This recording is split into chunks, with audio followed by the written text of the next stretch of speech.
नमस्कार देवियों सज्जनों और सर्वप्रिय छात्रों, आप सबका हार्दिक स्वागत है। आज दो बैलों की कथा 9th क्लास की हिंदी क्षितिज की वर्कशीट दो वर्कशीट के साथ उपस्थित हूँ। पहले दो बैलों की कथा के बारे में बताऊं कि वस्तुतः ये दो बैलों की कथा जानवरों की कथा दिखती है, वस्तुतः ये है नहीं। यह स्वतंत्रता के लिए संघर्ष की कहानी है।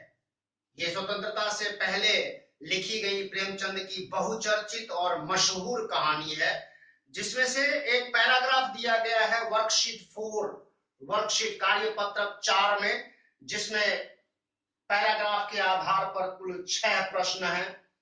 पहला प्रश्न है, इसको थोड़ा सा ठीक कर लीजिएगा। पहले प्रश्न में है, जानवरों में सबसे बुद्धिमान कौन समझा जाता है? वस्तुतः ये सबसे बुद्धिमान नहीं, बुद्धिहीन ऐसा प्रश्न होना चाहिए था। जानवरों में सबसे बुद्धिहीन कौन समझा जाता है? जानवरों में सबसे बुद्धिहीन गधा समझा जाता है। दूसरा प्रश्न है, किसी आदमी को हम गधा कब कहते हैं? तो उसका उत्तर है, किसी आदमी को हम गधा तब कहते हैं जब हम उसे पहले दर्जे का बेवकूफ कहना चाहते हैं।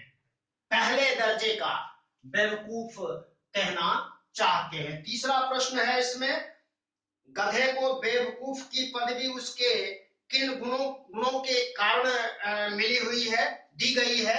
तो गधे को बेवकूफ, सीधापन, निरापद, सहिष्णुता के कारण जो है बेवकूफ की पदवी दी गई है।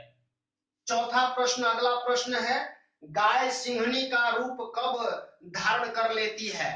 तो उसका उत्तर है, गाय जब ब्याही हुई हो तो सिंहनी का रूप धारण कर लेती है ना। जब उसके बछड़े पे, उसके बच्चे पे कोई खतरा नजर आती है ना गाय को, तो वह भी शेरनी का रूप धारण कर लेती है।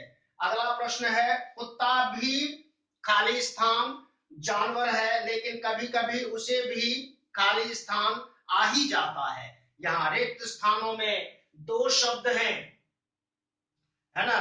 गरीब पहला है, पहले रिक्त स्थान में होगा गरीब, पांचवें में, और दूसरे में होगा क्रोध।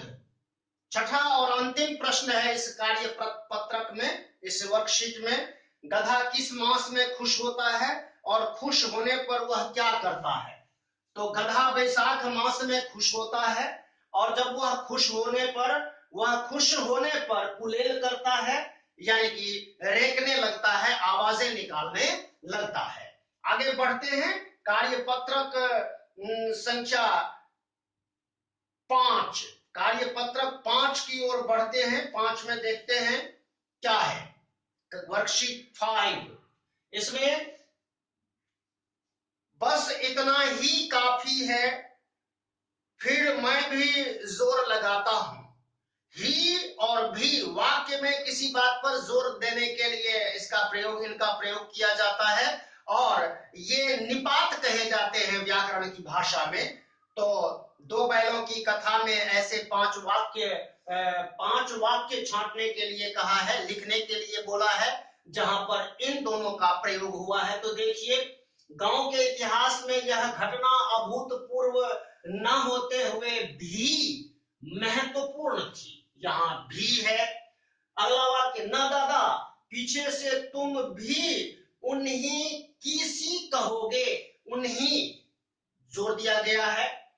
तीसरा है, झूरी इन्हें फूल की छड़ी से भी न छूता था। चौथा है, मोती ने उत्तर दिया, तुम्हारी तो इसने जान ही ले ली थी। ही रेखांकित कर रखा है मैंने, आप ध्यान से देखिएगा। पांचवा वाक्य है, वही तो उस लड़की को मारती है। ही